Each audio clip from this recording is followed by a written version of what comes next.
consejero del INE, catedrático de la Universidad Panamericana y la Universidad Nacional Autónoma de México.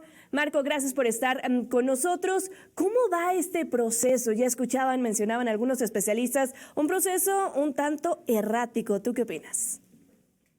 Gracias, Lidia, qué gusto saludarte. Estoy de acuerdo contigo, me parece que hay un conjunto amplio de situaciones erráticas en el desahogo del proceso electoral judicial.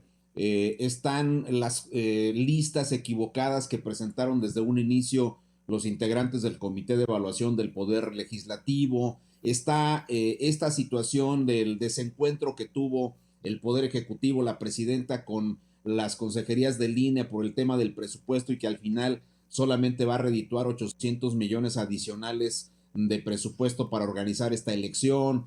Está toda la problemática que el INE está teniendo para poder acompasar, por ejemplo, la geografía electoral, para poder instalar las mesas directivas de casilla. De entrada, si vemos esa parte, pues hay que recordar que la Constitución ordenó que se instalara el mismo número de las casillas del proceso pasado y el INE solamente estará en posibilidades de instalar alrededor de unas 75,000, tomando en cuenta quizá el presupuesto suba un poco esa cifra, pero no vamos a tener más allá del 40-45% de las casillas pasadas. Y luego, Lidia, hay un tema que tú conoces muy bien, que fue toda esta parte de la litigiosidad que se siguió con el proceso judicial, dos acciones de inconstitucionalidad que se enfrentaron, decisiones del Tribunal Electoral diciendo que no se puede suspender bajo ninguna consideración en la elección judicial, los amparos que se tuvieron, que fueron casi 800, 798 amparos que implicaron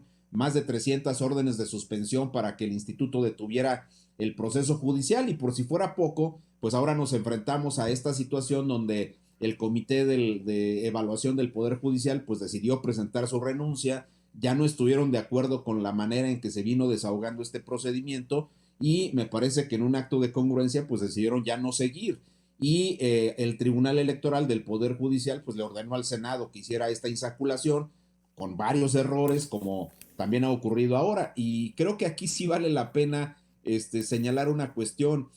Alguien dijo recientemente que la gente afina a Morena en este procedimiento judicial no solamente está cerca de Morena, sino tiene mucha suerte porque los procesos de las tómbolas pues han excluido a una enorme cantidad de personas que no tienen vinculación con la Cuarta Transformación. Así que es un procedimiento muy, muy cuestionable.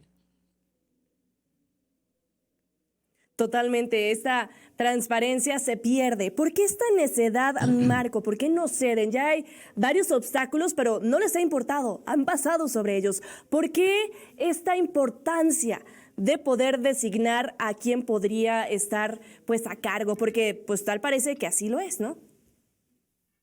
Este tema es muy relevante, Lidia, porque al final de cuentas, lo que se quiere obtener con una elección judicial con estas características es una sumisión del Poder Judicial a el Ejecutivo Federal, a la Cuarta Transformación. No quieren que se les opongan absolutamente nada, no quieren que haya acciones de inconstitucionalidad, controversias constitucionales, fallos que puedan, digamos, contravertir todas estas decisiones que se toman desde el gobierno y me parece a mí que es muy lamentable que esta circunstancia esté ocurriendo de esa manera.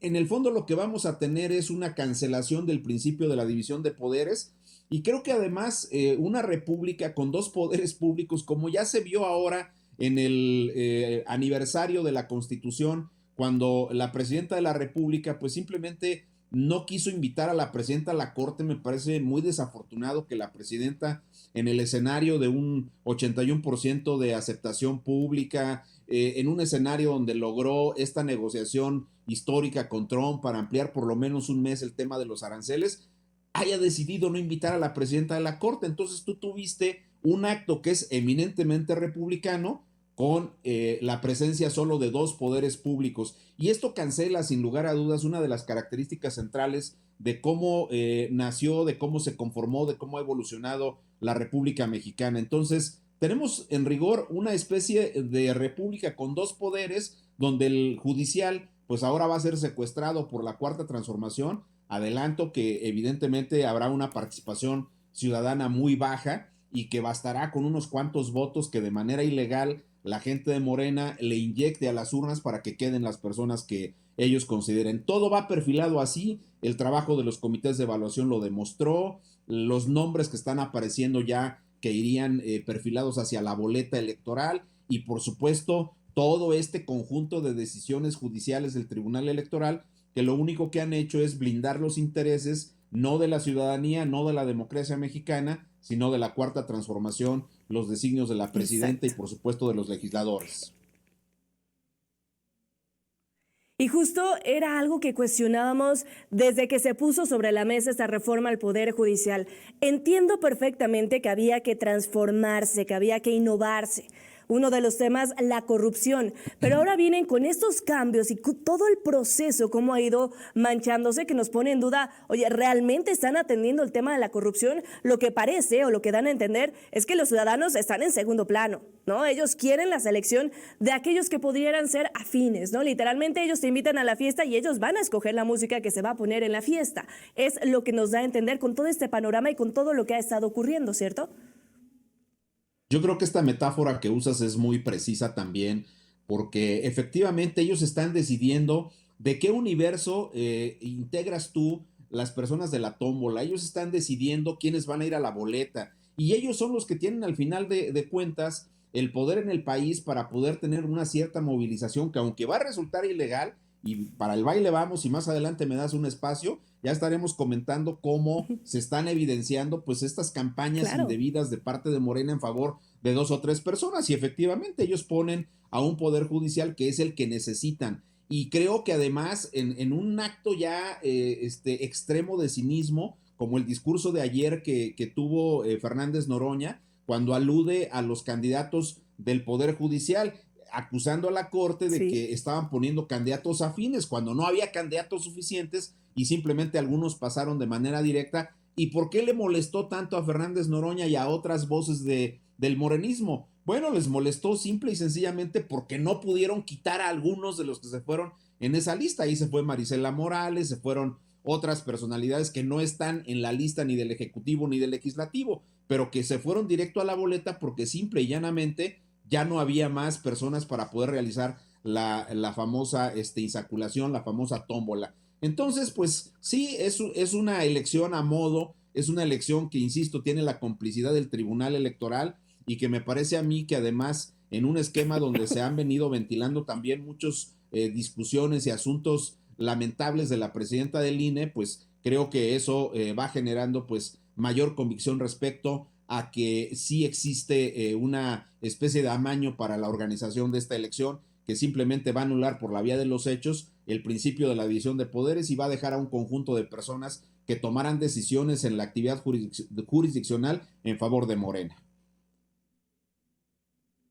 Exactamente, y no en favor de la ciudadanía, porque aparte si nos ponemos en ese contexto, realmente mencionabas el presupuesto que se va a utilizar o que el INE tiene, ¿no? Para poder realizar esta elección. Ajá. Hemos visto la participación de la gente en los últimos años, ¿no? El más cercano, el pasado 2 de junio. Hemos visto cómo a pesar de estar tapizados en algunos puntos, que las paredes, que las lonas, los carteles, mucha gente desconocía realmente, ¿no? Quién podría ser su candidato o su candidata. Ahora estamos hablando de muchísimos cargos, cientos de cargos. ¿Cómo la gente, la ciudadanía realmente, pues va a poder votar por el mejor? No, o sea, literalmente, como tú mencionabas, parece ser que todo está a modo. ¿Por qué? Porque no hay realmente tampoco este interés por la sociedad de, oye, ¿qué hace un magistrado? ¿Qué hace un juez? Podemos salir a la calle y preguntar y todavía hace falta muchísima información y así es que podría realizarse esta elección, ¿no? Sí, este es un gran tema. ¿Cómo le vamos a hacer los ciudadanos de a pie para enterarnos de quiénes son las Exacto. personas, qué perfil tienen? Estas candidaturas que fueron inventadas en este procedimiento abigarrado de una reforma constitucional forzada, etcétera. Pero ahora súmale también, Lidia, que los candidatos, las candidatas, no pueden hacer campaña porque no tienen acceso a financiamiento público, no tienen acceso a financiamiento privado, solo pueden usar dinero de su propio peculio exclusivamente para traslados, hospedajes, alimentación y en sus propias redes sociales pueden meter algunos mensajes, pero no pueden pagar la ampliación de la difusión de los mensajes. Estaba leyendo una nota hace unos minutos y veía que el INE tiene pensado que más o menos va a haber un spot con un impacto por cada candidato. Entonces tú dime si va a ser posible que sepamos cuál es el perfil de cada persona con una difusión de estas características como está previsto, y evidentemente la ciudadanía va a estar tremendamente confundida con boletas que han sido muy cuestionadas, que se han diseñado con un enorme grado de complejidad. Los propios consejeros y consejeras han señalado que puede haber errores y que además, pues una votación, allí hay algunas diferencias entre los consejeros. Unos dicen 10 minutos por cada persona en la urna y otros dicen que van a ser hasta 14, 15 minutos. De cualquier manera, Lidia, nos acercamos a una jornada electoral que va a tener un nivel de participación bajísimo. La propia Guadalupe Tadei señaló que la participación va a estar entre lo que fue la consulta popular y la revocación de mandato. Dicho de otra manera, entre el 8 y el 17%, o sea, prácticamente nada de lo que es la lista nominal de electores. Una elección sin legitimidad, una elección cuya credibilidad se la ha quitado la propia Cuarta Transformación con la cantidad tremenda de errores, con la negativa del presupuesto, con la descalificación que el Poder Legislativo ha tenido de la Corte y la propia Presidenta de la República,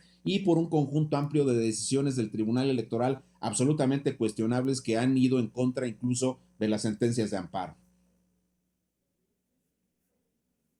Imagínate el panorama, y aparte algo que nos lleva a cuestionar literalmente, pues la independencia de los poderes, ni siquiera hablar de ello, ¿no, Marco?